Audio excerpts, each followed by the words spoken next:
I'm now heading over to my good friend's Mathew's place to pass him my GoPro Hero 7 Black. You might have known him from his YouTube channel, Hookem Fishing with Mathew. If you are into fishing but you have not checked out his channel yet, do click on the link above.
Okay, so I just reached Mathew's house. About 1.5 hours of riding. I suppose we can take out our mask now. Okay. Anyway, okay, today I'm supposed to pass my Hero 7 Black to Mathew, hand over to him. Yes. Yeah, because I got the 9 Black after 2 weeks after the release. I always usually just keep 2 Heroes in my inventory. How many are there in your inventory? Oh wow, every single one you want to count? Every single one that you still own. Okay, I have the Hero 3, 1 Hero 5, and now with yours is 2 7s. So 4.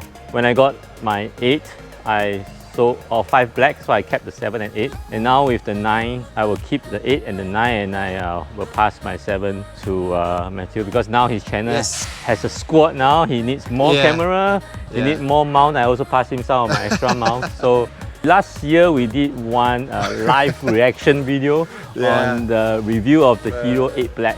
Yes, the Hero 8 Black. We thought that it was going to be a reviewing show or something, but end up it's just a clip, it's just a video.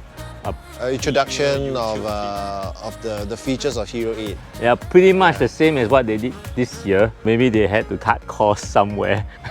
Yeah, we thought it was going to be like some new phone product review. This is the new phone, you know, kind of. Yeah, we thought it was going to be something like that, very in-depth of what the Hero 8 will. You can actually catch our disappointment on the video.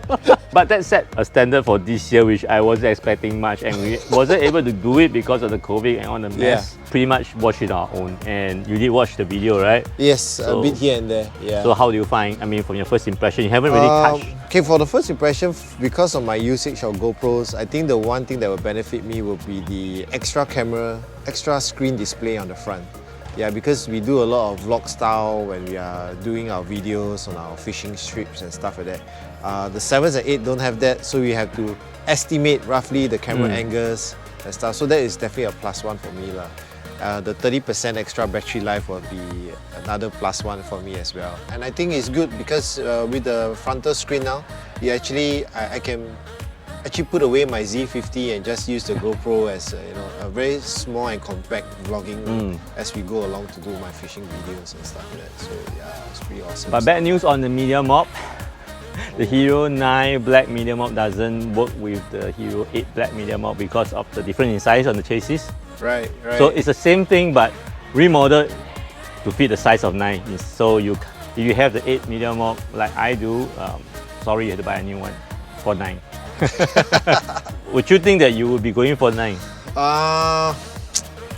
So based on online impression of the 9, if budget allows, I will right? But of course, I would like to hands-on a little bit first. Talking about budget, right? The pricing this year is very interesting. Okay, what we know from last time, because 7 and 8 is priced at about the same price. Yes, about $50 5, difference 4, or something. 9. Like that, right? Yeah, correct. It's very marginal for an upgrade. But this year they make it more interesting. If you buy directly from GoPro.com, you pay 549 Sing dollar, okay, but you get the 1 year of GoPro Plus subscription included. But is it included now in Singapore? Yes, I mean without the replacement. Okay, but you have the discount from the stores, and you have the unlimited upload.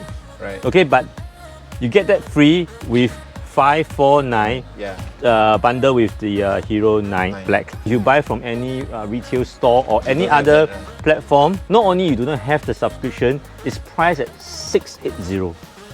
Oh. So I don't get the pricing logic behind. So go to GoPro.com and purchase your Hero 9 why would today. you want to buy it anywhere else? I mean, it's cheaper. Plus the extra GoPro Plus. Yes. Right? Which actually gives, if I'm correct, cheaper accessory prices. Correct. To a certain percentage. If you use that to buy the accessories, it's actually quite cheap. Yeah. So anyway, yeah, the pricing is quite interesting strategy they use this year. Okay. So now let you have a feel of so the the real Hero thing. 9, the real thing. Okay. Okay. This is it. Wow. Real. Okay, first impression, I honestly feel is the weight. Yeah. It's significantly more heavy. Because he came from 7, he has not I used haven't the 8. the 8 or what. So it's a big jump in both in size and the weight for him. Talking of which, the last time we ate, we actually highlight about these points where they have this imbued finger, mounting finger. Yeah, they the call it. multi-finger thing, right? Yeah. Is it durable? I don't do extreme sports a lot, but on the bike, in rocky roads like Pulau Ubin, it holds pretty well. I mean, physically on the mount, and even you can't see anything shaking or unstable on the video. No, just flip it. Yes, correct. So there's only one door now instead of the two from 7. So everything is here, but you are missing the HDMI output. So you have to get the HDMI output from the media mod. I mean, for my application wise as an angler, right? Because a lot of us, we have this like neck mount for GoPro. Then we just do like an invert thing like this. I'm afraid it's too heavy and I just slide off my neck. So I might stick to a 7 first. I mean, for the application, yes. But if you're talking about like mounting on the front of your kayak, or, then it's different. Yeah. Yes, you need. You're talking about the front screen. Remember, you make sure you are in the frame and all that. Okay. Thank you. Yeah. Very nice. Poison. Alan is the cure. I bought it mainly because, not only because of the screen, but the Hyper Smooth 3.0, which has this new feature called the auto levering. But I'm going to put it into test and side by side with 8 to have a direct comparison. Watch out for my next upcoming video doing that. But I mean, to be honest, I think one thing good about GoPro cameras, I believe even for 7, 8, 9s, especially during this pandemic COVID period, right, where there's a lot of stay-at-home people are working, all these can actually back up as pretty good webcams and stuff as well. I got a series on that after. So do check it out as well, you know, how you can hook your GoPro up, you know. Mathew was the one who asked me about it and inspired me to do a series of webcam using GoPro and the Nikon and all that. So you do save a lot of money as well, because some webcams like I purchased at $100 over. So it's but in consideration. Before anyone argues, we are not suggesting you to buy a GoPro for a webcam.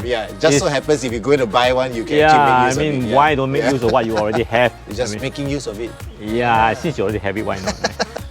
For the 9, I understand you could actually also switch out the lens cover, right? Yes, the lens cover is so much easier. This is one of the points I will bring up in my comparison. You just twist and... just twist. It's actually the same for 7 right? But it's damn difficult, right? Actually, I never tried. I'm damn scared. Okay, which is also quite a lot of complaint from 8 because the 8's lens cannot be removed. A lot of the things that they put in was directly from the feedback of users. They want a screen, right? They want a bigger battery, they want a replaceable lens, they want a bigger back screen. So they almost get everything that the user wanted. It's a pretty awesome action cam, I would say. That's all about 9 Let's wait for my more detailed comparison and review after using it. Yeah, I'm looking forward to it, man. So you see the cure is working. Anyway, his YouTube channel is coming up close to 1,000 subscribers, right? I think I'm about 45 subs away from 1,000. You know, it's been about almost a year plus. since I started the channel. Yeah, I think it's really due to the support from the local community lah, and the tackle shops and whatever sponsors we came along to have. I've been fishing for a long time. I did actually another YouTube channel 2007 or 2009 for about 5 years. He hit over a K lah of subscribers. So I stopped fishing, I came back. The journey has been very, I would say, enriching lah. You know, I really enjoyed the process along the way. So on our channel now, it used to be a one-man show. Now there's 4 of us, right? So we have multiple roles. So I'm more of the designer and I do the video editing. I have another guy that has another channel, different editing style. We have one guy that is planning operations and one that's doing our social media for us. In a way, it lessens the workload lah, so we can focus on what we need to do. So we just finished an event last Saturday. It was for a charity. There's a Fish for Charity. Had about 38 participants at Pasir Ris Fishing Pond. We landed about 80 over plus fishes, and then the fishes were like donated to an orphanage. Yeah, so for a good cause. Yeah, so we are trying to reach out to do a lot of unique contents and stuff like that lah. So it's quite interesting days. How long was it the last time that we met? Wow, I Was it before COVID or did we fly the drones together? Yes, we did. Then we spotted turtles at Marina Yeah, oh, Side. that was so long ago. Yeah, Yeah, okay, it's nice catching up with you. yeah, man. Yeah. So have fun with your GoPro and then Yeah, I definitely will. I think more angles is definitely beneficial for us. Yeah, so do stay tuned to his channel and my channel. Yeah, but I'd like to thank Alan for getting me involved in this video. Okay, so thank you guys for watching. If you like this video, find it informative or interesting anyway, please subscribe. Yes. Click Hit the on bell the notification bell button. Yes, button. the most important Dong, thing. dong. And I'll see you in the next one. Thank Bye. you. Bye.